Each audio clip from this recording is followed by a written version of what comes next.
మరి గత వారము ఎన్నో కీర్తనలు మనం చెప్పుకున్నాం. తెలిసిన వాళ్ళు నేను మాట్లాడుకున్నా అంటే పాపం ఎవరైనా చెప్తారేమో నేను వీళ్ళ కోసమే చూస్తున్నాను. గతించిన వారం మనము 7వ కీర్తన చూస్తాం కదండి. ఇప్పుడు 8వ కీర్తన మన మధ్యలో ఉన్నటువంటి కావ్య ఇక్కడికి వచ్చి చదువుతుంది. కావ్య చదువుతున్నప్పుడు తనతో పాటు మనం అందరము ఏకీభవించి చదువుదాం. దేవునికి స్తోత్రం కలుగును గాక. హల్లెలూయా, హల్లెలూయా. కీర్తనలు 8వ కీర్తన 9 వచనాలు ఉన్నాయి. తను చదువుతూ ఉంటుంది, తనతో పాటు మనము చదువుదాం. యెహోవా మా ప్రభువా ఆకాశములలో నీ మహిమను కనపరచువాడా భూమి అందంతటా నీ నామము ఎంత ప్రభావము గలది. శత్రువులను పగ తీర్చుకొని వారిని మాన్పివేయుటకై నీ విరోధులను బట్టి బాలుర యొక్కయు చంటి పిల్లల యొక్కయు స్తుతుల మూలమున నీవు ఒక దుర్గమును స్థాపించి ఉన్నావు. నీ చేతి పని అయిన నీ ఆకాశములను నీవు కలుగు చేసిన చంద్ర నక్షత్రములను నేను చూడగా నీవు మనుషుణ్ణి జ్ఞాపకం చేసుకొనుటకు వాడేపాటి వాడు. నీవు నరపుత్రుని దర్శించుటకు వాడేపాటి వాడు. దేవుని కంటే వానిని కొంచెం తక్కువ వానిగా చేసి ఉన్నావు. మహిమా ప్రభావములతో వానికి కిరీటము ధరింపజేసి ఉన్నావు. నీ చేతి పనుల మీద వానికి అధికారం ఇచ్చి ఉన్నావు. గొర్రెలన్నిటిని ఎడ్లనన్నిటిని అడవి మృగములను ఆకాశ పక్షులను సముద్ర మత్స్యములను సముద్ర మార్గములలో సంచరించు వాటినన్నిటిని వారి పాదముల క్రింద నీవు ఉంచి ఉన్నావు. యెహోవా మా ప్రభువా భూమి అందంతటా నీ నామము ఎంత ప్రభావం కలది. దేవునికి స్తోత్రం కలుగును గాక. హల్లెలూయా, హల్లెలూయా. చెప్పబడినటువంటి చదివినటువంటి కీర్తన ద్వారా దేవుడు మనతో మాట్లాడాడు. దేవునికి స్తోత్రం కలుగును గాక. 8వ కీర్తన ప్రధాన గాయకునికి గిత్తి రాగమును బట్టి పాడదగినది దావీదు కీర్తన. ఈ కీర్తన ఎవరు రాశారండి? దావీదు మహారాజు. గొర్రెల కాపరిగా లేడండి. ఎలా ఉన్నాడు ఆయన? మహారాజుగా ఉన్నాడు. ఆయన రాజు అయితే మన దేవుడు ఎవరండి? రాజులకు రాజు. దేవునికి స్తోత్రం. ఎవరైనా ప్రభువులు ఉంటే గనక ఆ ప్రభువులకు కూడా ప్రభువే. దేవునికి స్తోత్రం. మన దేవుడు గొప్పవాడు, గొప్ప కార్యములు చేసే దేవుడు. చేశాడు, చేస్తున్నాడు, చేయబోతున్నాడు. ఎందుకంటే వర్తమాన భూత భవిష్యత్ కాలంలో ఉన్నవాడు. దేవునికి స్తోత్రం. హల్లెలూయా. భూతకాలం అంటే ఎప్పుడండి? అయిపోయిన కాలం అంటే మన పితరుల కాలం. వర్తమాన కాలం మనది. తర్వాత భవిష్యత్ కాలం మన పిల్లల కాలం. అలా చెప్పాలి. మన పితరులు, మనము, మన పిల్లలు. అంటే ఇందులో ఎన్ని తరాలు కనిపిస్తున్నాయి? 3. దేవుడు మీకు ఆయుష్ ఇస్తే 7 తరాల వరకు మీరు నిలవబడదురు కాక. హల్లెలూయా, హల్లెలూయా. అట్టి రీతిగా మనము ముందుకు రాక. అందుకే ప్రార్థన చేసినప్పుడు 7 తరాల పాపాలు ప్రార్థన చేస్తాం. ఏదన్నా అడుగుతున్నప్పుడు కూడా అబ్రహాము మనకి ఎన్నో తరం వ్యక్తి అయినా మనం ఏమంటాం? నా పితరుడైన అబ్రహాము, నా పితరుడైనటువంటి అబ్రహాము, ఇస్సాకు, యాకోబులు దేవుడా అంటాం.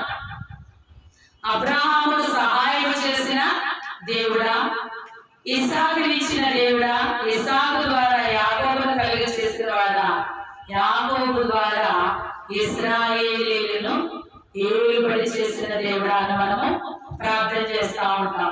దేవునికి స్తోత్రం. మొదటి మాట ఇక్కడ ఏంటంటే, యెహోవా మా ప్రభువా, ఆకాశంలో నీ మహిమను కనపరచువాడా, భూమి అన్నంతటా నీ నామము ఎంత ప్రభావము కలదు. అందుకే మనం ఒక పాట పాడుతున్నాం. యెహోవా నీ నామము ఎంతో బలమైనది, ఎంతో బలమైనది, ఎంతో బలమైనది. ఆయన నామము చాలా బలమైనది. బలమైన దేవుడు మన దేవుడు. బలమైన వాడు మనకుంటే మన బలహీనతని చేయడం. కాకపోతే మనం ఆశ్రయించడమే, దేవుణ్ణి ఆశ్రయించలేనటువంటి స్థితిలో మనము ఉంటున్నాం. ఎందుకంటే బలహీనత వచ్చేంత వరకు దేవుడు గుర్తురాడు, ఎగ్జామ్స్ వచ్చేంత వరకు బుక్స్ గుర్తురావు. దేవునికి స్తోత్రం కలుగును. అప్పుడు అంటే నేను అందరి విషయం చెప్పట్లేదు. కొందరు మొదటి నుంచి చదువుతారు, లాస్ట్ లో నిద్రపోతారు. ఇదొకలాగా అంటే మొదటి దేవుళ్ళు బాగానే ఉంటారు, దేవుడు వచ్చి పిలిచేసరికి దీపాల్లో ఏం లేకుండా అయిపోయిందండి, తైలం లేకుండా అయిపోయింది. కొంతమంది ఏంటంటే కష్టపడి చదువుతారు, ఎగ్జామ్స్ టైంలో వాళ్ళు ఏమైపోతారంటే సిక్ అయిపోతారు, బలహీనలు అయిపోతారు. అలా కాదు, మనం ఎప్పుడు ఒకేలా ఉండాలి. ఎందుకని? మన దేవుడు నిన్న నేడు రేపు ఏకరీతిగా ఉన్నవాడు. హల్లెలూయా.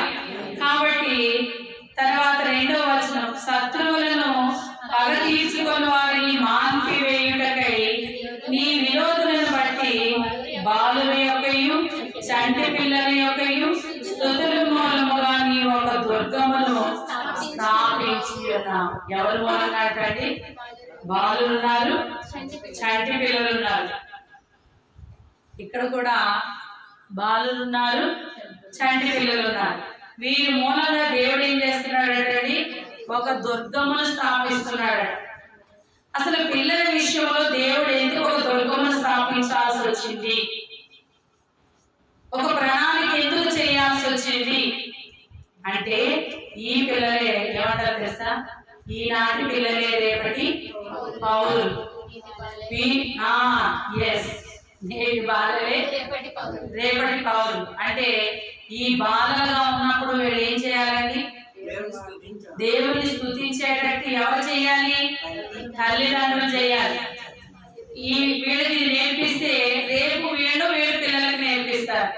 మనం చదువుతున్నప్పుడు, మనం ఏం చదువుతున్నప్పుడు అయితే ఉండేది బాల శిక్ష, పెద్ద బాల శిక్ష, చిన్న బాల శిక్ష. మరి మనకి బాల శిక్ష ఏంటండి? క్రైస్తవులమైన మనకి బాల శిక్ష ఏంటి, ఉందా లేదా? అసలు మనం బాల శిక్ష చదవచ్చా చదవకూడదా? మనకు బాల శిక్ష ఉంది అన్నవారు ఎవరైనా చెప్పండి, మనకు బాల శిక్ష ఉందా లేదా? శ్యామల సిస్టర్ అసలు మాట్లాడట్లేదు, వస్తే మాత్రం నా మొహం చూస్తూ ఉంటుంది. ఇప్పుడు శ్యామల సిస్టర్ చెప్తారు మనకి బాల శిక్ష ఉందా లేదా? ఎవరు? క్రైస్తవులట ఇంగ్లీష్ రానివాడికి 2 మాటలు నేర్పిస్తారు. అంటే అక్కడ చెప్తున్నాడు అయితే ఎస్ లేకపోతే యా ఇవే వాళ్ళకి 3 ఉన్నాయి. క్రైస్తవులు మాట్లాడితే బైబుల్ అంటారు. ఎస్, బైబిల్లో ఎన్ని పుస్తకాలు ఉన్నాయండి? 66 పుస్తకాలు ఉంటే మనం బైబిల్ ఎలా చెప్తాం? మనకి బాల శిక్ష ఉందా లేదా? సామెతల గ్రంథం బాల శిక్ష అంటున్నారు. ఒకసారి చూద్దామండి. గలతీయులకు రాసిన పత్రిక, గలతీయులకు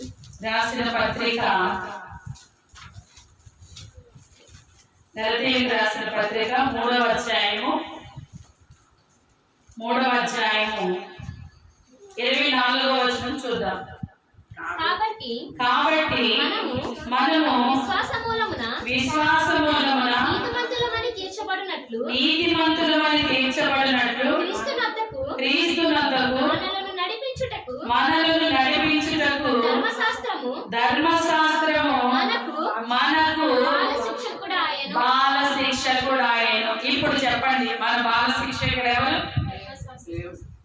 అలా మొదలెట్టారండి. మన బాల శిక్షకుడు ఎవరు? ధర్మశాస్త్రం అండి. చెప్పండి, ధర్మశాస్త్రం అంటే ఏంటో తెలుసా? అసలు ఎలా జీవించాలి ఏంటి? బాల శిక్షలో ఏముంటుందో తెలుసా అండి?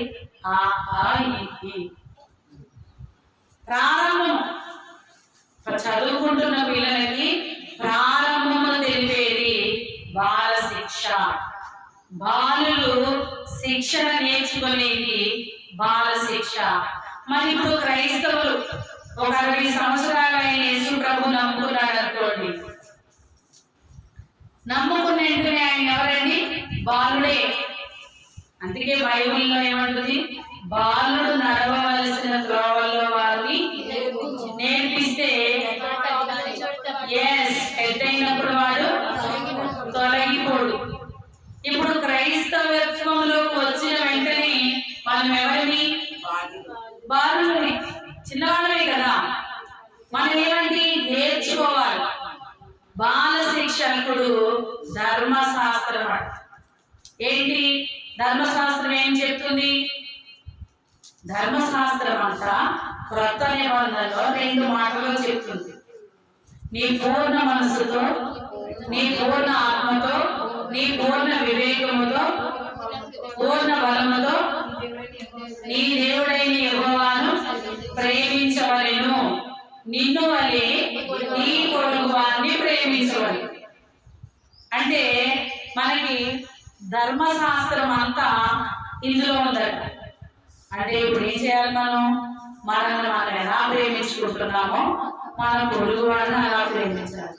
పొరుగువాడు మాట దేవుడు ఎందుకండి? మన సొంత చెల్లినే మనం ఆ విధంగా ప్రేమించాం, సొంత అక్కనే ప్రేమించాం, కన్న తల్లినే ప్రేమించాం. మరి మనలో బాల శిక్ష పనిచేస్తున్నట లేదట? పని చేయట్లేదు. బాల శిక్ష మనలో పని చేయాలంటే మనం ఏం చేయాలండి? దేవుని మాట ప్రతీది లోబడాలి. ధర్మశాస్త్రాన్ని కొట్టివేయకూడదు. ధర్మశాస్త్రం ఏమని చెప్తుంది? నీ పొరుగు వారిని ఏది ఆశించొద్దు. ఇంకా అది ఒక బాల శిక్షణ పొందితే అది శిక్షణ, లేకపోతే శిక్షే. శిక్ష ఏంటో చెప్పండి. కంటితో ఎవరినైనా పాపము చూస్తే కన్ను తీసేయడం, పంటితో పాపం చేస్తే పన్ను తీసేయడమే. అంటే ఇప్పుడు దేవుడి దగ్గరికి వెళ్ళి, దేవా కన్ను తీర్చావు, కొంతమందిగా మాట్లాడతారు. సినిమా చూస్తూ ఉంటారు కదా, ఎందుకు చూడకూడదు? ఒకవేళ సినిమా చూడకపోతే దేవుడు టీవీ ఏంటి ఇవ్వచ్చు? ఇవ్వకూడదు కదా. టీవీ ఇచ్చాడంటే చూడవాలి కదా. అవ్వం అదే పని చేసింది. పండు అక్కడ ఇచ్చాడంటే అది ఎందుకు? కానీ ముందే చెప్పాడు దేవుడు, ఇది తిన్న దేవుడు నీవు నిశ్చయముగా చచ్చేదవాడే. ఇది చేస్తే కన్ను పోతుంది, ఇది చేస్తే పన్ను పోతుంది. కాబట్టి ధర్మశాస్త్రానికి మనము లోబడితే, మనము శిక్షణ నేర్చుకుంటే,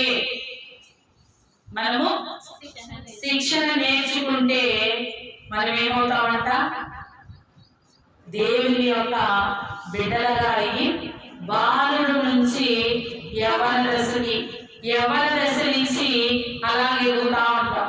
పుట్టిన బిడ్డ ఎదగకుండా ఉంటే తల్లికి ఎత్తవాలండి, హాస్పిటల్ తీసుకెళ్ళి చూపిస్తూ ఉంటారు, పిల్లడు ఎదగట్లేదండి. మన మధ్యలో రోజు ఉండేది కదా, మార్నింగ్ జూన్లో జాయిన్ అవుతారు కదా, గూగుల్ మీట్లో బాబు వెయిట్ లేడా కానీ చాలా అంటే బిడ్డ ఎదగకపోతే ఎంత బాధ. మరి దేవునికి ఎంత బాధ? నేను అన్ని వీడికి ఇచ్చానే, ఏ విధంగా వీళ్ళు నడుచుకోవాలని. కొంతమంది ఏం మాట్లాడతారు తెలుసా, దేవుడే సృష్టించాడు కదా. ఎందుకంటే సిగరెట్ కాల్చుకున్నా నీకు వద్దమ్మా దేవుడు చేయదన్నాడంటే, అలాగైతే ఇది ఎందుకు కనిపెట్టాలి? అపవాదం మరి చాలా కనిపెట్టింది. చిన్నప్పుడు ఒక పాట పాడేవారు, చుట్టా బీడి సిగరెట్టు నరకంలోనికి నిన్నెట్టు, చుట్టా బీడి సిగరెట్టు నరకంలోనికి నిన్నెట్టు, గప్పు గప్పులాగా చేస్తావే గుండికాయలే పెంచేస్తావే, మరణం వస్తే ఏం చేస్తావు. నాకు ఇంకా పాట రాదు, ఎప్పుడో పాడే పెద్ద పెద్ద పాడేవారు వాటి పాట. చుట్టా బీడి సిగరెట్ ఏం చేస్తుందట, నరకానికి దారటలు. ఎవరన్నా చెప్తా ఉండే పాపం. ఈ వారంలో మేము ఊళ్ళో ఉన్న మందిరంలో ఒక ఆమె చనిపోయింది. మా దగ్గర మాకే ఫోన్ వచ్చింది. ఎప్పుడు తాగుతా ఉండేది ఆమె. మన దేవుడు పాస్టర్ గారు పేరే పెట్టారో తెలుసా, సమాధానం. సమాధానం పెట్టారు. సమాధానం ఆ మందు తాగుతారు. సమాధానం అంటే మార్కెట్ నుంచి మా ఇంటి ముందు నుంచే వెళ్తారు. పాపేటకి ఎక్కడైతే కనబడుతుంది అని చీర పక్కన పెట్టుకుని నడుచుకుంటూ వెళ్ళిపోయేది. వచ్చిన ప్రతిసారి చెప్తానే ఉండేవారు, సమాధానం ఇది మంచిది కాదు, సమాధానం తాగుతానే ఉండేది. మరొక రోజున వేడిగే ఫోన్ వచ్చింది, ఆవిడ చనిపోయింది. లేచి బయటకు వెళ్తున్నట్టుంది, మరి కళ్ళు మీద పడిందో ఎలా పడిందో తెలియదు కానీ చనిపోయింది. ఎక్కడికి వెళ్తాం మనం ఎక్కడికి వెళ్ళాలని యేసు ప్రభువుని అనుకున్నాం? మనము పరలోకం వెళ్ళాలి. రెండే రెండే దారులు, నీకు ఏ దారి కావాలి మానవా? ఒకటి పరలోకము, రెండు పాతాళము. ఒకటి పరలోకము, రెండు పాతాళము. పరలోకం కావాలో పాతాళం కావాలో కోరుకో మానవా, ఈ క్షణమే కోరుకో. కోరుకో మానవా, ఈ క్షణమే కోరుకో. హల్లెలూయా. ఒకటి పరలోకము, ఇంకొకటి నరకం. ఒకటి తాగడం, ఇంకొకటి త్రాగకపోవడం. ఒకటి కాల్చడం, ఇంకొకటి కాల్చకపోవడం. ఒకటి శిక్షణ తీసుకోవడం, రెండోది శిక్షింపబడడం. ఏది కావాలి? శిక్షణ కావాలా? శిక్ష కావాలి. పరలోకం కావాలా? నరకం కావాలి. తాగడం కావాలా? తాగకపోవడం కావాలా? కాల్చడం కావాలా? కాల్చకపోవడం. ఇక్కడ కాల్స్తే దేవుడు అక్కడ కాల్చేస్తాడు. అది ఎలాంటి పరిస్థితి అటండి? అగ్ని ఆగదు, పురుగు చావదు. కొరుకుతారట, పళ్ళు పట్టబడ్డ. ఒక పాత పాట ఉంది, అగ్ని ఆరదు పురుగు చావదు, పురుగు చుందురు పండు పడబడ, అబ్బలెవ్వరు కానరందునా. మన అయ్యో అబ్బా అమ్మ నాన్న నడితే ఎవ్వరు కనపడరట. మనం ఇక్కడ ఏదైనా దెబ్బ తగిలితే ఏమని నడుస్తాం? అమ్మా నడుస్తాం, లేదంటే అబ్బా నడుస్తాం. అబ్బలెవ్వరు కానరందునా, ఆ నరక శిక్షలు తప్పించుటకు లేరు ఎవరు. కాబట్టి దేవుడు మనకి ఇచ్చిన సమయాన్ని మనం ఏం చేయాలండి? ఉపయోగించుకుని శిక్షణ పొందాలి. ఆదివారము మనం ఏం చేస్తున్నాం? శిక్షణ పొందుతున్నాం. అందుకే వస్తున్నాం. శిక్షణ పొందుతున్నాం అంటే నేర్చుకుంటూనే ఉండాలి. క్రైస్తవుడు ఎప్పుడు కూడా నేర్చుకుంటూనే ఉండాలి. దేవునికి స్తోత్రం. మనం నేర్చుకోవాలి, నేర్పించాలి. ఇప్పుడు నాకు 10th క్లాస్ అయిపోయింది అనుకోండి, నేను 4th క్లాస్ 5th క్లాస్ పిల్లలు ఏదైనా డౌట్ అడిగితే చెప్తాను కదా, చెప్పాలి కూడా. చెప్పకపోతే ఏమంటారో తెలుసాలి, అక్క ఎందుకు 10th క్లాస్ చదివాము. ఎప్పుడు మమ్మీ చూడు, ఎప్పుడు అడిగినా కూడా ఒక్క సమ్మకు ఒక ఏమంటారు సమ్ని లెక్కలు, ఒక లెక్కలు కూడా నాకు చెప్పదు అని అంటారు. అంటే క్రైస్తవుడు ఎప్పుడు నేర్చుకోవాలి, నేర్పించాలి. మన జీవన విధానంలో దాన్ని పాటించాలి. దేవునికి స్తోత్రం కలుగును గాక. 8వ వచనంలో ఒక మాట ఉంది చూడండి. కీర్తన 8:8. సముద్ర మార్గములలో సంచరించు వాటినన్నిటిని 8:5వ వచనం. దేవుని కంటే వానిని కొంచెము తక్కువ వానిగా చేసి ఉన్నావు. మహిమా ప్రభావములతో వానికి కిరీటము ధరింపచేసి ఉన్నావు. హల్లెలూయా. మనకు ఒక క్వశ్చన్ గుర్తొస్తుంది ఇప్పుడు. కిరీటాల గురించి చెప్పాం కదా మనం. ఎన్ని కిరీటాల గురించి చెప్పామండి? 1 మహిమ, వాడబారని మహిమా కిరీటం, అతిశయ కిరీటం, జీవ కిరీటం, ఇంకా 3 వచ్చినాయి. నీతి కిరీటం, ఇంకొకటి వాక్యం వింటున్నారు కదా. ఒకటి ఏంటండి? నీతి కిరీటం, జీవ కిరీటం, వాడవారిని మహిమా కిరీటం, అక్షయ కిరీటం, అతిశయ కిరీటం. దేవునికి స్తోత్రం కలుగును గాక. హల్లెలూయా. ఇక్కడ ఒక మాట తీసుకుని మననట దేవుడు తనకంటే కొంచెం తక్కువగా చేశాడట. అంతే. ఎలా చేశాడు? తనకంటే కొంచెం తక్కువగా. ఇప్పుడు ఒక టీచర్ దగ్గర మనం నేర్చుకుంటున్నాం అనుకోండి, టీచర్ అన్నీ చెప్పేస్తారు, తనకు వచ్చిన విద్య అంతా చెప్పేస్తారు. నేను ఏమంటున్నా, నాకు మల్టీమీడియా వచ్చు, నా దగ్గర నేర్చుకోండి చెప్తాను అంటున్నాను. కాబట్టి నేను చెప్తాను, కాకపోతే మీరు ఎంత నేర్చుకున్నా నాకన్నా కొంచెం తక్కువగా ఉంటారని. కానీ గురువుని మించిన శిష్యులు కూడా తయారవుతారు.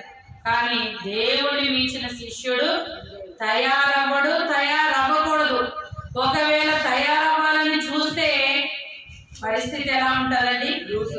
ఎస్, దేవుని కన్నా కొంచెం తక్కువగా చేశాడు. లూసిఫర్ ఏం చేశాడండి?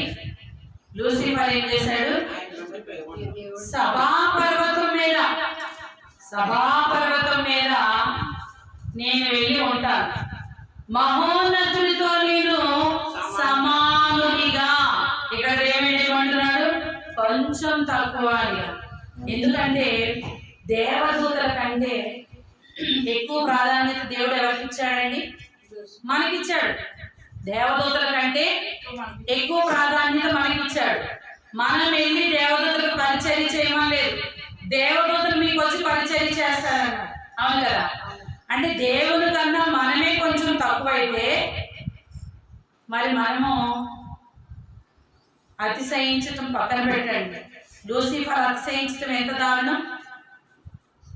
కాబట్టి అతిశయించు వారు ఎవరిని బట్టి అతిశయించాలి? దేవుళ్ళ బట్టే.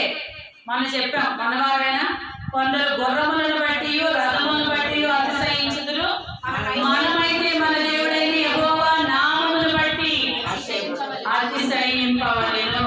హల్లెలూయా. అలా అతిశయిస్తే అతిశయ కిరీటం ఇస్తాడు. నాకున్న ఆస్తిని బట్టి, నాకున్న ధనమును బట్టి, నాకున్నటువంటి జ్ఞానమును బట్టి అతిశయించడానికి వీలేదు. ధనము పోతాది, బలము పోతాది, యవ్వనము పోతాది, బాల్యము పోతాది, అన్నీ పోతాయి. కానీ ఇవన్నీ ఎక్కడి నుంచి ప్రారంభం అంటండి? బాల్య దినములందు. బాలుల విషయంలో దేవుడు ఒక దుర్గమును, ఒక ప్రణాళికను స్థాపించాడు. ఈ పెద్ద అయినప్పుడు ఏమైపోకూడదు? తొలగిపోకూడదు. ఎక్కడున్నమాట? సామెతల గ్రంథం 22వ అధ్యాయం, సామెతలు 6వ వచనం. బాలుడు నడవవలసిన త్రోవను వారికి నేర్పుము, వాడు పెద్దవాడైనప్పుడు దాని నుండి తొలగిపోడు. నేర్పించాలి. తల్లిదండ్రులు ఏమంటారో తెలుసండి? వీళ్ళు ఎంత చెప్పినా వినట్లేదు, వీళ్ళు ఎంత చెప్పినా వినట్లేదు. ఆ దేవుడు తల్లులతో ఎందుకు అంటున్నాడో తెలుసా? నిజంగా మనకు తెలియదండి. అసలు దేవుడు ఇప్పుడు పద్మం చూస్తే నాకు గుర్తొచ్చింది.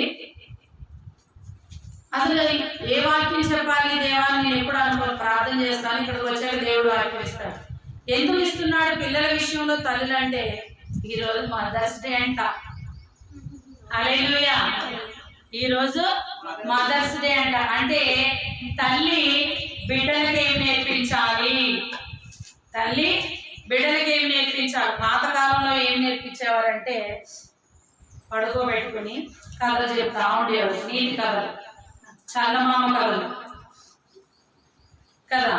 ఇప్పుడు ఏం చేస్తున్నారు తల్లులు తెలుసండి, వీళ్ళు పనులు చేసుకోవడానికి, కొంతమంది టీవీ చూసుకోవడానికి, లేదంటే వీళ్ళు రెస్ట్ తీసుకోవడానికి వాళ్ళకి ఫోన్లు ఇచ్చేసి తల్లులు ఏం చేస్తున్నారంటే రెస్ట్ తీసుకుంటున్నారు. పిల్లలు లేని తల్లి ఎంత ఏడ్చిందండి అన్న, దేవా నాకు ఒక బిడ్డని ఇస్తే నీ సేవకి ఇచ్చేస్తా, నా నింద తొలగిపోతుంది, నేను గొడ్రాల్ని కాదు, నేను కూడా బిడ్డను కన్నానయ్యా. నలుగురు నన్ను చూస్తూ ఉన్నప్పుడు ఈమెకి పిల్లలు లేదే అన్నట్టు, నా నింద తొలగిపోతుందయ్యా అని ఎంతో ఏడ్చింది. మరి బిడ్డలు కలిగిన తల్లి ఏడాడవాలండి, ఇంకా నీకు వెళ్ళాలి, ప్రభువా నా బిడ్డలు నీ త్రోవలో నడిపించయ్యా. ఎందుకంటే ఒకప్పుడు పిల్లలు వేరండి, ఇప్పుడు పిల్లలు వేరు. ఒకప్పుడు 10 మందిని కనేవారు, పెద్దోడు చిన్నోడు సముదాయించేవాడు, చిన్నోడు మూడోవాడు సముదాయించేవాడు. ఇప్పుడు ఎలా అయిపోయింది తెలుసండి, మూడోవాడు వచ్చి రెండోవాడు కొడుతున్నాడు, రెండోవాడు వచ్చి పెద్దవాడు కొడుతున్నాడు కదా. మరి పిల్లల్ని పెంచడానికి దేవుని యొక్క జ్ఞానాన్ని మనము అడగాలి. అందుకే దేవుడు బాలురు నడవవలసిన త్రోవల వారికి నేర్పిస్తే పెద్ద అయినప్పుడు అది పడిపోయాడ. ఒకవేళ ఒకసారి పడిపోయాడు అనుకోండి, దెబ్బ తలగానే నిజమే కదా, మా అమ్మ చెప్పింది కదా, మా అమ్మ చెప్పింది కదా, ఈ పరిస్థితిలో ఇది జరుగుతుంది నాయన అని చెప్పింది కదా అని గుర్తు తెచ్చుకుంటారు. కాబట్టి పిల్లలైన వారు చాలా జాగ్రత్తగా ఉండాలి, తల్లిదండ్రుల మాట వినాలి. ఎందుకంటే వారి తల్లిదండ్రుల మాట విన్నారు కాబట్టి ఈ రోజు మీకు తల్లులయ్యారు. దేవునికి స్తోత్రం, హల్లెలూయా. దేవుడు ఒక మాట చెప్తున్నాడు, తల్లి తన బిడ్డను మరచినా మరువచ్చును కానీ నేను నిన్ను మరువను. ఎందుకు చెప్పాల్సి వచ్చిందంటే కొంతమంది తల్లిదండ్రులు బిడ్డను సరిగ్గా చూడట్లేదని బిడ్డలే ఏడుస్తున్నారు. నాకు తెలిసిన ఒక అమ్మాయి ఉంది, దానికి పాపం తల్లిదండ్రుల ప్రేమ అంతగా తెలియదు. దేవుడు ప్రేమ నిజంగా అనిపిస్తుంది. మనకి ఈ లోకంలో ఎవరైనా ప్రేమ చూపిస్తే దేవుని ప్రేమ దగ్గరకు మనం వెళ్తాం. ఒక భార్యకి భర్త దగ్గర నుంచి మంచి ప్రేమ దొరికిందంటే ఎవరి ముఖం చూడడం.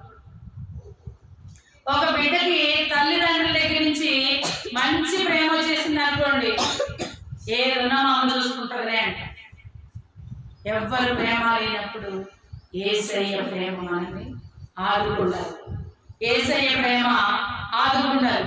ఇవన్నీ ఎలాగా, నీవు నీ బిడ్డకి బాలేదనమంటే నీ పక్కలో పడుకోబెట్టుకొని సృష్టికర్తను గురించి స్మరణకు వారికి గుర్తు చేయాలి, వారికి గుర్తు చేయాలి.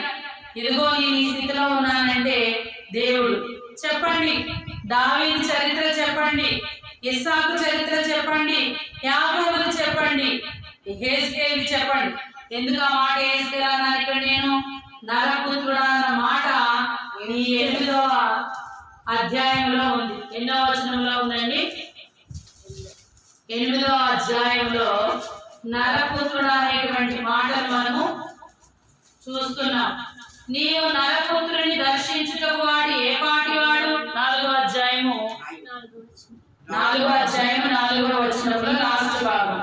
నీవు మనుషుని జ్ఞాపకం చేసుకున్నటకు వాడే పాటివాడు, నీవు నరపుత్రుని జ్ఞాపకం చేసుకున్నటకు వాడే పాటివాడు. హల్లెలూయా. నరపుత్రుడు, నరుల్లో నుంచి వచ్చిన వాడు నరపుత్రుడు. మనుష్యుని జ్ఞాపకం చేసుకోవడం. నిజమే కదండి? మనం ఎంతటి వారు? దేవుడు మనల్ని జ్ఞాపకం చేసుకుంటున్నాడంటే, మన ఎడల ఆయన ప్రేమ చూపిస్తున్నాడంటే మనం ఎంతటి వారు అంటే ఏమి పనికిరామా. ఎందుకో తెలుసండి, నేను ఇప్పుడు నా పేరేంటి? శారదా కిరణ్, అవునా? నేను మరణిస్తే డెడ్ బాడీ పేరుండదు. దేవునికి స్తోత్రం కలుగును గాక. కాబట్టి దేవుడు మనల్ని ప్రేమించి మన ఎడల బలమైన కార్యాలు చేస్తున్నాడు. మనల్ని ప్రేమించి మన ఎడల బలమైన కార్యాలు చేస్తున్నాడు. అంతేకాకుండా దేవుడట మనల్ని ఏదో చేయట్లేదు, కొంచెం తక్కువగా మాత్రమే చేశాడు. మన ఎడల ఆయన జాలి చూపించాడు, ప్రేమను చూపించాడు, తన ప్రాణాన్నే పెట్టేశాడు. కొంతమంది తల్లిదండ్రులు ఏం చేస్తారు తెలుసండి? వాళ్ళ పిల్లల కోసం ప్రాణం కూడా పెట్టేద్దాం అనుకుంటారు. వాళ్ళ పిల్లల కోసం మరి ప్రాణాన్నే పెట్టేద్దాం అనుకుంటారు. ఒక తల్లి బాధపడుతుంది తన కుమారుడు విషయంలో. ఎంత బాధపడి ఎంత ఏడ్చిందండి. ఆ కుమారుడు విన్నాడా? వినలేదు. ఎవరండి ఆయన? సంసోను తల్లి ఎంత ఏడ్చిందో గ్రంథంలో రాయబడలేదు, కానీ చాలా వేదన పడింది. ఎందుకంటే సంసోను గురించి సంసోను తల్లి కంటే సంసోను తండ్రే ఎక్కువ బాధపడ్డాడు. ఎందుకో తెలుసా? పిల్లలు కావాలని ఎంతో ఏడ్చి ప్రార్థన చేశాడు మనోహ. న్యాయాధిపతిలో ఉంటుందండి. ఎంతో ఏడ్చి ప్రార్థన చేస్తే దేవుడు సంసోను ఇచ్చాడు. సంసోను ఇస్తూ ఒక మాట చెప్పాడు, తల మీద కత్తిని పెట్టకూడదు. ఉందా ఎవరైనా దొరికిన వాక్యం? న్యాయాధిపతులు ఆలకించుము. చెప్పండి. 13వ అధ్యాయము 7వ వచనం. ఆలకించుము, నీవు గర్భవతివై కుమారుని కందువు. కాబట్టి ద్రాక్షరసమునే గాని మద్యమునే గాని త్రాగకుండు. అపవిత్రమైన దేనినైనను తినకుండుము. ఆ బిడ్డ గర్భమును పుట్టినది మొదలుకొని చనిపోవు వరకు దేవునికి నాజీరు చేయబడిన వాడై ఉండునని నాతో చెప్పాను. హల్లెలూయా. దేవుడు ప్రతిష్ఠించి సంసోనిచ్చాడు. సంసోన్ అంటే ఎంత బలాఢ్యుడు అంటే అసలు ఎంత తాళతో కట్టినా కూడా ఆ తాళను తుత్తులుగా ఇలాగా పిగిలించేసేవాడు. ఫిలిస్తీన్లు ఎన్నిసార్లు వచ్చినా కూడా ఏమి చేయలేకపోయేవారు. అటువంటి బలమైన వాడు ఎక్కడ పడిపోయాడండి? ఒక స్త్రీ దగ్గర పడిపోయాడు. దెలీలా పాపంలో పడిపోయాడు. ఆమె కూడా ఒక ప్లాన్ చేసే వచ్చింది. ఎవరామె? ఫిలిస్తీన్లే. వాళ్ళే పంపించారు. ఇంత బలం ఎలా వస్తుంది సంసోనికి? ఒక్కసారితో కలుపు అంటే ఆమె ఆలన పాలన చేసి ఎలా వస్తుందంటే సంసోను గ్రహించాడు. ఎన్నిసార్లు అడుగుతావు? ఇది దేవుని మర్మం నేను చెప్పననేవాడు. వచ్చిన ప్రతిసారి అడుగుతానే ఉండేది.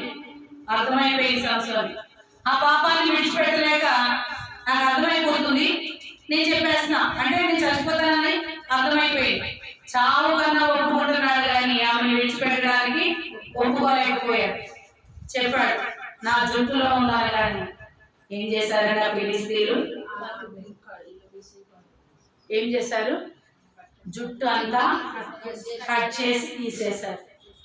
అప్పుడు దాగోను గుడిలో కట్టారండి. ఎంతమంది ఉన్నారు?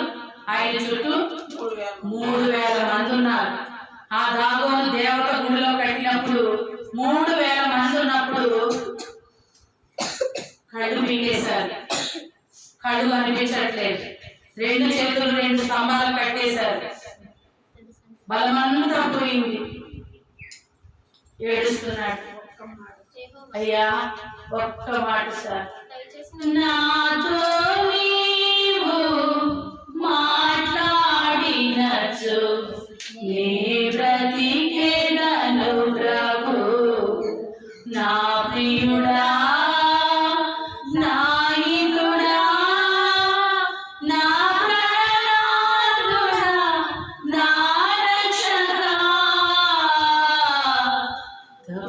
తప్పిపోయినాను తరలి తిరిగినాను, దొడ్డి నుండి వేరై హద్దు మీరినాను. లేదు నాలో జీవం నిన్ను అనుసరింప, ఒక్క మాట చాలు, ఒక్క మాట చాలు, ఒక్క మాట చాలు ప్రభు.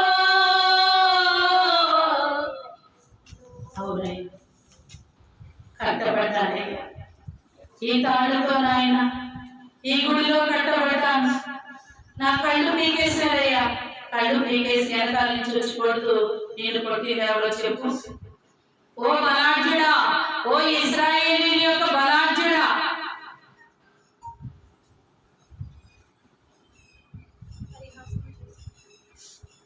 నిజముగా బలం ఉన్నప్పుడు ఆయన స్తుతించకపోతే బలము పోయిన తర్వాత ఏమీ చేయలేమని ఇప్పుడు అంటాం. చేయాలన్నయ్యా, నాకు బలము ఉన్నంత వరకు చేయలేను నీ సేవను, బలమంతా పోయాక, బలమంతా పోయాక చేయాలని ఉంది నీ సేవలు, చేయాలని ఉంది నీ సేవలు, వినిపించుచున్నది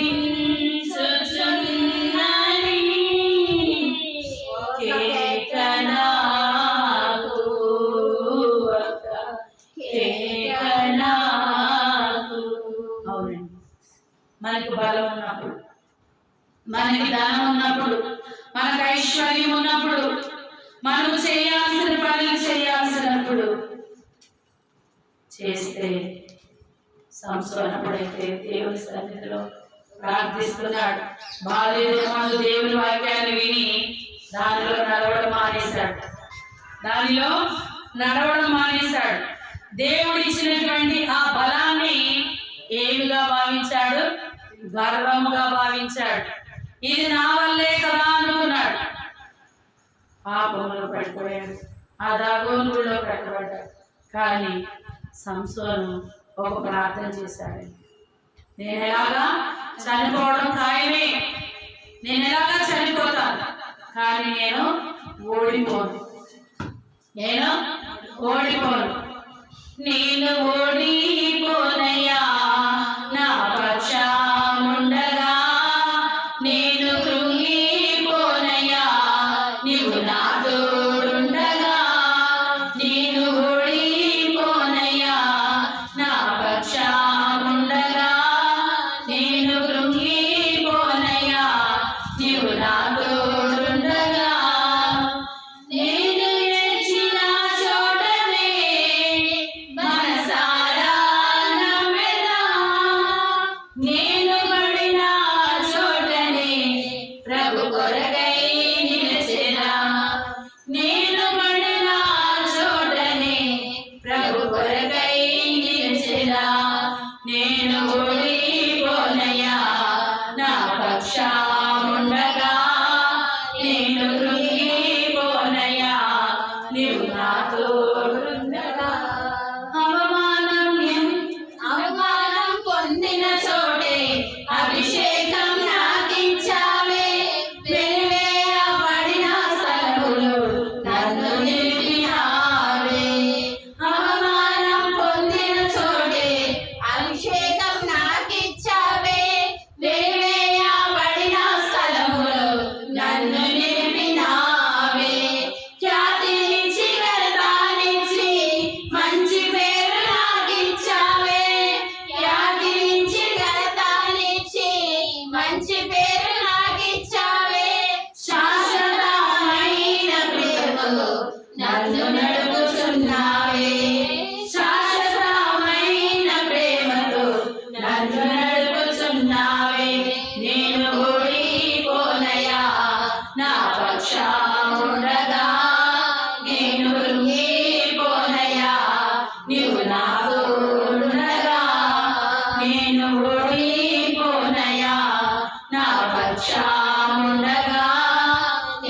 నేను ఎక్కడైతే పడిపోయాను, ఎక్కడైతే కృంగిపోయాను, ఎక్కడ పడిపోయాడండి? ఫిలిస్తీన్ల దగ్గర ఆ స్త్రీ వ్యామోహం తెలియదు అంటున్నాడు. నేను ఓడిపోను ఆయన, నేను ఓడిపోను. వస్తున్నారు, కొడుతున్నారు, కళ్ళు పీకేశారు. నేను కొట్టింది ఎవరో చెప్పు అంటున్నారు, హేళన చేస్తున్నారు.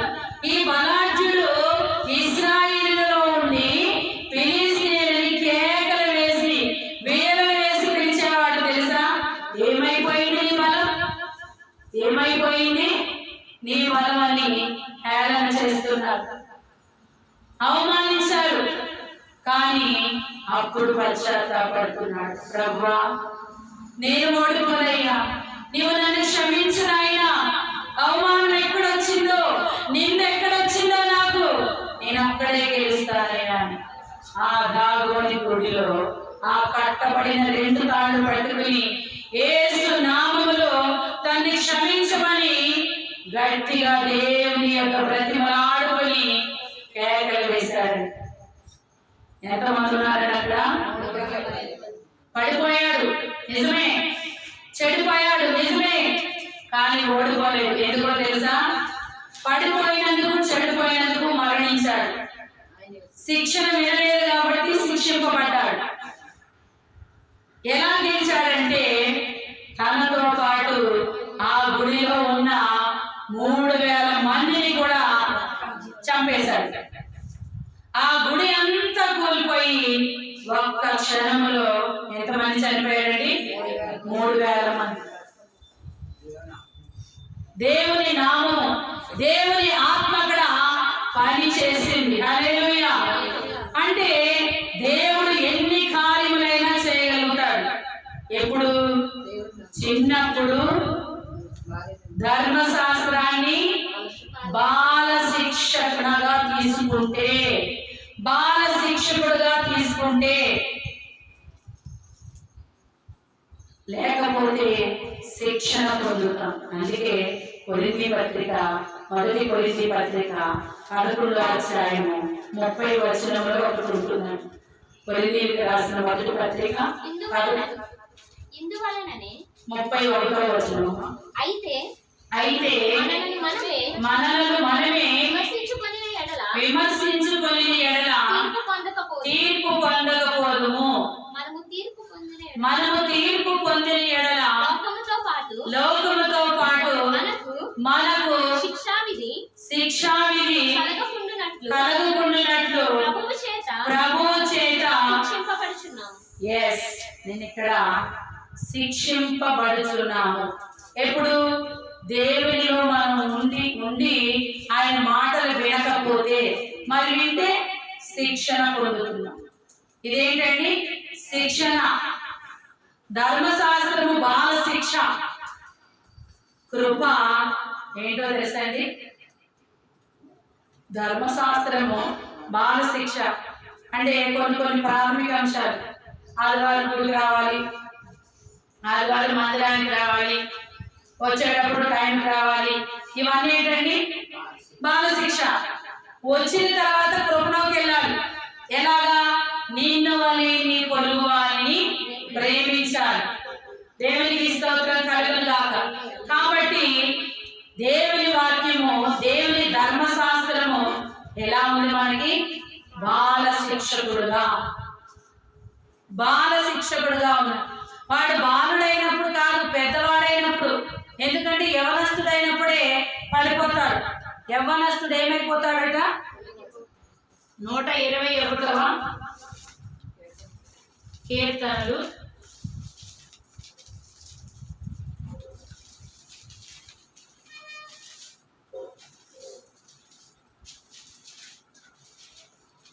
127వ కీర్తన 4వ వచనం. యవన కాలమందు పుట్టిన కుమారుడు బలవంతుని చేతిలోని బాణములు వంటి వారు. తర్వాత వచ్చిన కూడా వారితో తన అంబుల కొలిని నింపుకొని వాడు ధన్యుడు. అట్టివాడు సిగ్గుపడక గుమ్మములలో తమ విరోధులతో ఎలా అంటండి? అంబుల పొది. అంబుల పొది అంటే ఏంటో తెలుసండి? బాణాలు పెట్టుకునేది. అంటే యుద్ధానికి వెళ్తున్నప్పుడు దాని నిండా బాణాలు ఉన్నాయనుకోండి, ధైర్యం. యుద్ధ సామాగ్రి ఉన్నప్పుడు భయం. ఎప్పుడు భయపడిపోతారు? ఇప్పుడు పాకిస్తాన్కి ఇండియాకి యుద్ధం అవుతుంది కదా, పాకిస్తాన్ ఎందుకు భయపడుతున్నారు? ఇండియన్స్ దగ్గర ఉన్నటువంటి ఆయుధములు వారి దగ్గర లేవు, వీరి దగ్గర ఉన్నటువంటి సైన్యము వారి దగ్గర లేదు అని భయపడుతున్నారు, అంతే కదా. లేకపోతే వీరికన్నా క్రూరత్వం ఉంది కానీ ఏమి లేవు, ఆయుధాలు లేవు. ఇక్కడ అంబుల పొదిని నింపుకొని వాడు ధన్యులు. అవి దేనితో నింపుకోవాలట? ఎవరన్నా శత్రువు వస్తుంటే మనం ఏం వేయాలి? బాణం వేయాలి. ఆ బాణం ఏదై ఉండాలి? దేవుని యొక్క వాక్యము చేత. అంటే మన మీద వచ్చే శత్రువులు ఎవరండి? మన మీద వచ్చే శత్రువులు సాతానే. యేసు ప్రభు వారిని సాతాను శోధించడానికి వచ్చినప్పుడు ఏం తీసుకొచ్చిందండి? బైబిల్లో వాక్యాలే తీసుకొచ్చింది. యేసు ప్రభు వారు సమాధానం కూడా ఏమిచ్చారండి? వాక్యాలే. మరి మన మీద మన శత్రువులు దండేస్తూ ఎత్తున్నప్పుడు మనం ఏం చేయాలి? బైబిల్ నుంచి వాక్యాలే. నీ మీద పడి నీ శత్రువులు నీ ఎదుట అర్థమగినట్లు చేయని వారు ఒక త్రోవను నీ ఎదుటకు వస్తే 7 త్రోవలు పారిపోతావు. ఎందుకు భయపడుతున్నావు? నీ గురించి ఎవరో ఏదో అనుకుంటున్నారని ఎందుకు దిగులు చెందుతున్నావు? దేవుడు ఏమనుకుంటున్నాడని నువ్వు ఆలోచిస్తున్నావా? మనుషులు అనుకుంటారు, బాగుందనుకోండి మన గురించి మంచిగా ప్రచారం చేస్తారు. వాళ్ళకి కొంచెం ఏదైనా మన దగ్గర నుంచి రోడ్ అనిపించింది అనుకోండి, అంత చెడ్డవారు లేదని చెప్తారు. ముందు చెప్పింది అదే నాలుక, ఇప్పుడు చెప్తుంది అదే నాలుక. కానీ మన దేవుడు అలాంటి వాడు కాదండి. మనల్ని ప్రేమించి తన ప్రాణం ఇచ్చి మన పక్షంగా నిలబడేవాడు. ఈ యవ్వన కాలం అందున్నటువంటి వారట ఎలా ఉంటారట? బలవంతుని చేతిలో. నిజంగా నలుగురు నుంచోబెట్టి వాళ్ళకి బాణాలు ఇచ్చామండి. నలుగురు మనుషులే కదా, నలుగురు యవనస్తులే, నలుగురు ఒకే వయసు ఉన్నవారే. ఒక్కొక్కరు ఒక్కొక్క బాణం ఒక్కొక్కలాగా వేస్తారు. దేని బట్టి వాళ్ళు వేయగలుగుతారు? వారిలో ఉన్న బలం, వారిలో ఉన్న బలమును బట్టి. మరి మన చేతిలో ఒక బాణం ఉంది, మన చేతిలో ఒక బాణం ఉంది. ఈ బాణాన్ని మనం ఎలా పట్టుకోవాలండి? బలముగా పట్టుకోవాలి. ఈ బాణము విసిరితే సాతాను ఏమైపోవాలి? సాతాను ఏమైపోవాలి? ఏదన్నా అయిపోవాలి. ఒక త్రోవలో వచ్చాడేమో మనం భయపెట్టడానికి, పారిపోతున్నప్పుడు దారి తెలియకుండా ఎటు పారిపోతాడో అటు పారిపోతాడు. మనము బలవంతుని చేతిలోని బాణములు వంటి వారు. ఎప్పుడు? బాల్యదినమందు ఆయన ధర్మశాస్త్రాన్ని పఠించి దాన్ని మనం ధ్యానించి దాన్ని ఒక శిక్షకుడుగా మనము భావిస్తే యవ్వన కాలం అది ఏమైపోతామట? బలవంతులు అయిపోతాం. నిన్న ఒక సిస్టర్ వాళ్ళ కుమారుడితో మాట్లాడుతూ నన్ను కాన్ఫరెన్స్ లో పెట్టి, సిస్టర్ కొంచెం వినండి అంటే మాట్లాడుతున్నాను. వాళ్ళ బాబు మాట్లాడుతున్నాడు, విన్నాను. నేను అప్పుడు మాట్లాడుతున్నాను, అరే పండు, నిన్ను చిన్నప్పుడు నేను ఎంత బాగా చూశానురా, నువ్వు మందిరంలోకి వెళ్ళి ఎంత పరిచయం చేసావురా, మరి నేను ఇంత బాగా చూశాను కదా, ఇంత మంచిగా దేవుల్లో పెంచాను కదా, ఈ రోజు ఇలా ఎందుకు అయిపోయావు నువ్వు? రేపు ఆదివారం కదా, అంటే ఈ రోజే ఆదివారం కదా, దేవుని మందిరానికి వెళ్ళి క్షమాపణ కోరు. దేవా, నా తల్లిని నా తండ్రిని నేను దూషించానని. చిన్నప్పుడు నేర్చుకున్నవన్నీ ఏమైపోయింది అంటే ఆ అబ్బాయి అంటున్నాడు, అవునమ్మా నిజమే. ఎందుకంటే ఏదో ఒక సమయంలో అది నిలబెడతారు. అదే జీవము కలిగిన దేవుని పరిశుద్ధ వాక్యం. నీ వాక్యమే నా జీవితాన్ని మార్చేస్తారు. నా బాధలో ఇది నాకు నెమ్మదినిస్తారు. నేను నడుస్తున్నప్పుడు నా త్రోవకి వెలిగిస్తారు, నా జీవితానికి ఆధారం ఇస్తారు. నీ వాక్యమే నన్ను బ్రతికించెను, బాధలలో నెమ్మదినిచ్చెను. నీ వాక్యమే నన్ను బ్రతికించెను, బాధలలో నెమ్మదినిచ్చెను.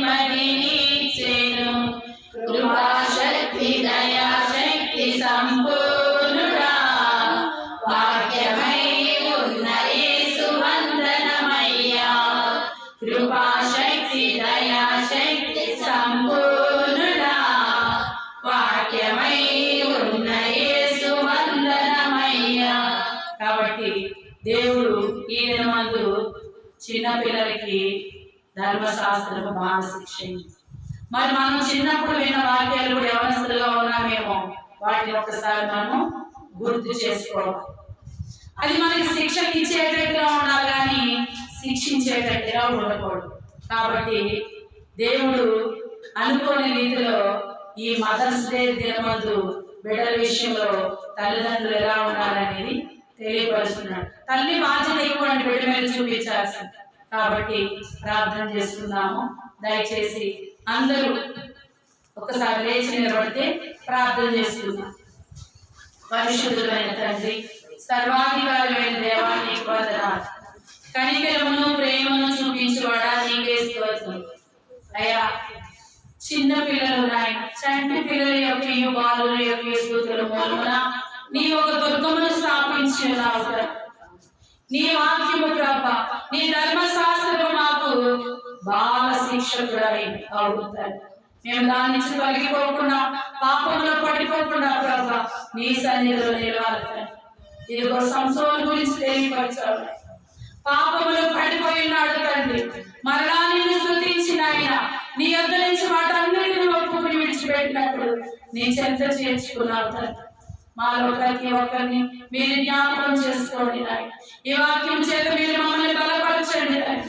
ఈ వాక్యాన్ని మిమ్మల్ని ఎవరు వేసుకుని ప్రభా నీ సన్నిధిలో జీవించడానికి నాయన నీ కృప అనుగ్రహించండి. దైవమా, నీకు వందనాలు తెలియపరుస్తున్నా. ఈ సత్యవాక్య సహవాసం, ఈ పెంతెకోస్తు యొక్క ప్రార్థనను ప్రభా మీరు జ్ఞాపకం చేసుకోండి తండ్రి. ప్రతి ఒక్కరిపై నీ కళ్ళ దృష్టి ఉంచండి. చిన్న బిడ్డల్ని జ్ఞాపకం చేసుకోండి. ఇదిగో యవ్వన బిడ్డల్ని జ్ఞాపకం చేసుకోండి. వివాహములకు ఎదురుగా ఉన్న బిడ్డలు, ఉద్యోగులకు ఉన్న వారిని మీరు జ్ఞాపకం చేసుకోండి. ప్రతి ఒక్కరిపై నీ కళ్ళ దృష్టి ఉంచండి. ఈ వాక్యము ప్రతి ఒక్కరి హృదయంలో ప్రభా, సోషల్ మీడియాలో చూస్తున్నటువంటి వారికి కూడా ఈ పరిశుద్ధతను అలంకరణగా చేయండి నాయన. బాల శిక్షకులు అయ్యా, బాల శిక్షణ పొందాలి తండ్రి.